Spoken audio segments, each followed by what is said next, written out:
Hello everyone, welcome back. I've been running this wheel on my mountain bike for a while. It's a 26-inch wheel, rim brake. It is set up tubeless right now.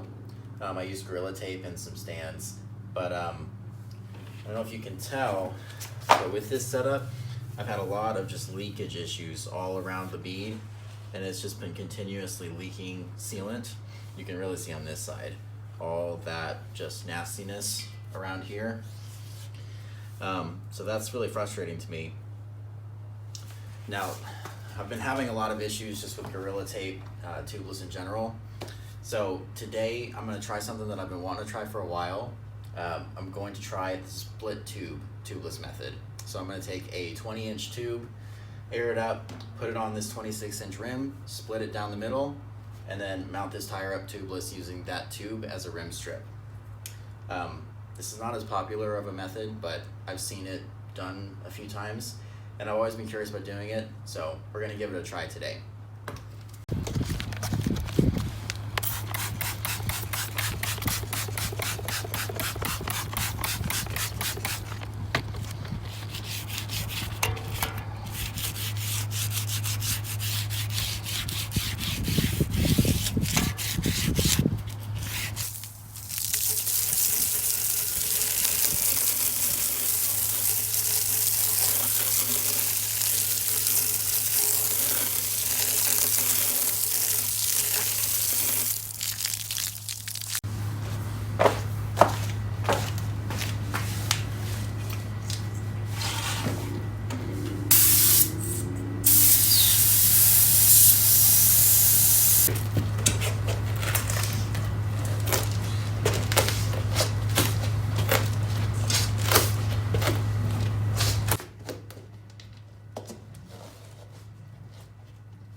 If you guys look down inside the rim bed, you can see just how messed up that Gorilla Tape is. It's got just like big ridges in it right here where it's deformed. It's obviously got sealant all over it too, but yeah, the layers even have separated too. So like that's the end, but down here the layers have separated and sealant has gotten in there. So just all around nasty. So I'm hoping to just peel this off, clean it up, tape the spoke holes with just like some electrical tape or something, and then we'll do the split tube method and I'll show you guys how to do that.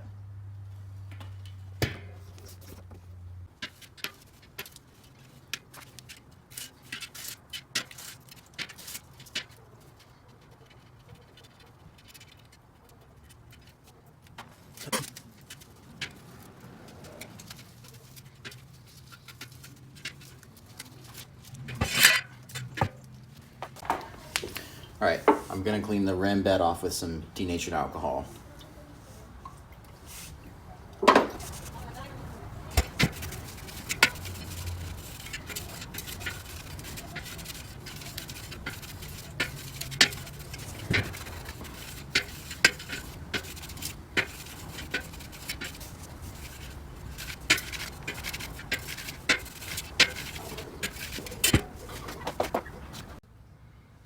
All right, now I'm going to wrap the rim with electrical tape, and this is just to keep the inner tube from going down inside the spoke holes.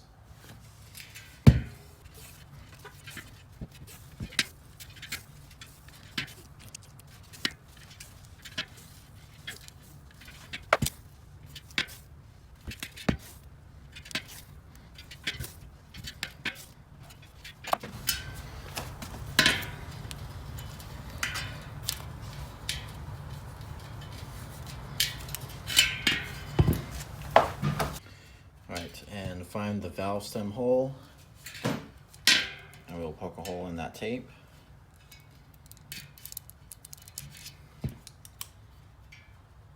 Like so. Okay, so this is where it gets good. I have right here a 20-inch by 1.25" Schrader inner tube, the Schrader valve is threaded on the outside, so it will screw down onto the rim just like a normal tubeless valve. And I'm gonna open this up. I'm going to pump it up just a little bit so I can get it over the rim, and then we'll go from there. All right, so I have the 20-inch tube blown up a little bit, just to give it some shape. I'm gonna go ahead and put the stem through the valve hole. And let's go ahead and lock that down also. Well, it looks like my inner tube was missing the lock ring, but fun fact, a chainring bolt will thread onto a threaded Schrader valve. So I'm just gonna use that.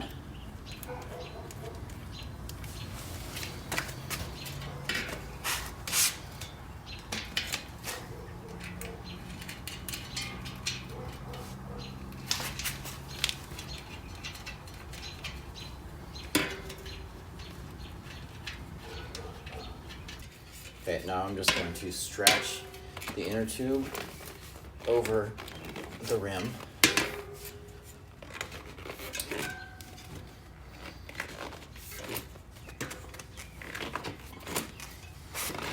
It's actually going on easier than I thought it would. So there we go.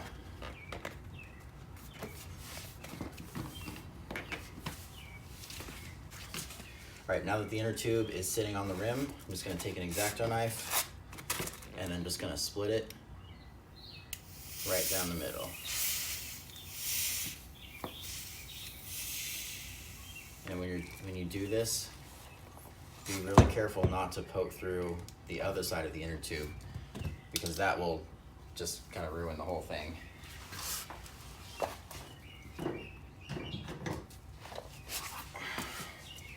I'm actually gonna get some scissors and do it with that.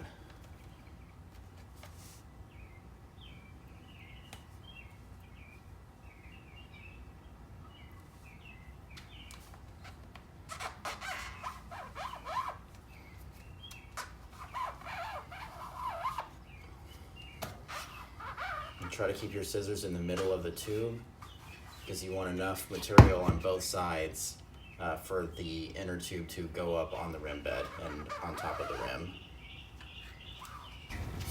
Now once you've done that, you're going to roll over the edges of the inner tube that you cut over on top of the rim.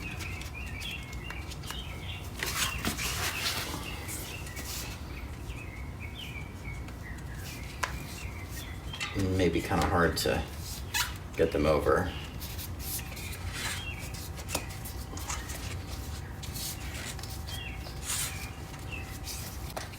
But there we go, and that's what you're left with.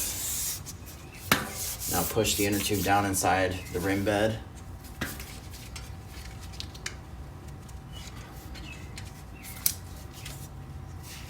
Now what you want is excess inner tube hanging off of both sides. So if you need to adjust as you go around, do that.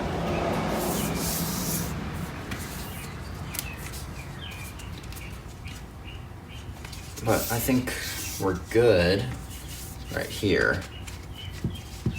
Yeah, there we go. Okay, so that's what you got right now. You got an inner tube split down the middle, going over the rim. All right, now we're gonna take our tubeless tire. Make sure you have your rolling direction correct. And now you're just gonna mount the tire on the rim like normal.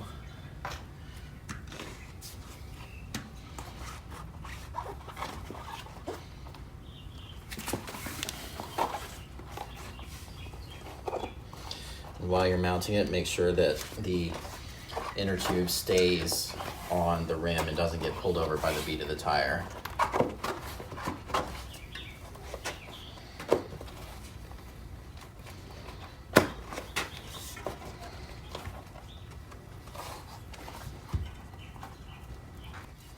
Okay, now I'm going to go ahead and push the other side over.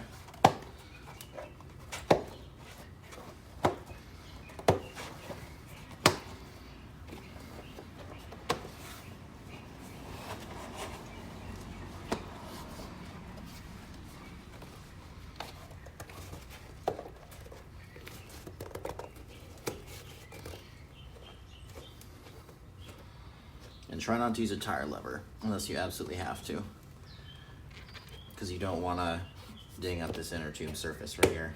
Okay. There we go. Got the tire mounted. Now, next thing to do is get your air compressor and let's see if it'll actually seal. All right, y'all, my air compressor's pumped up. Let's give this a try.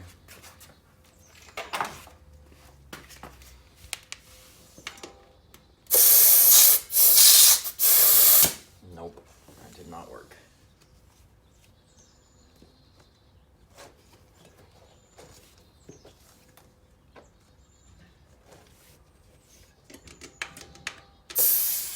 Oh, there it is. There it goes.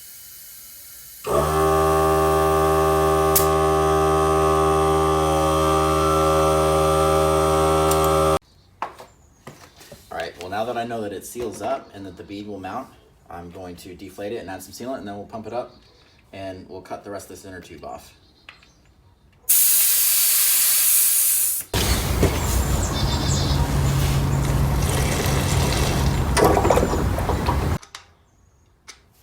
Alright, there it is.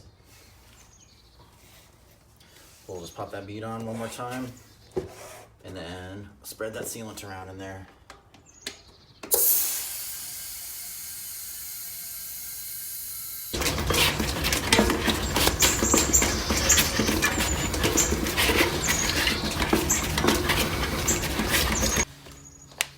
We're going to take our X-Acto knife and just carefully cut the excess.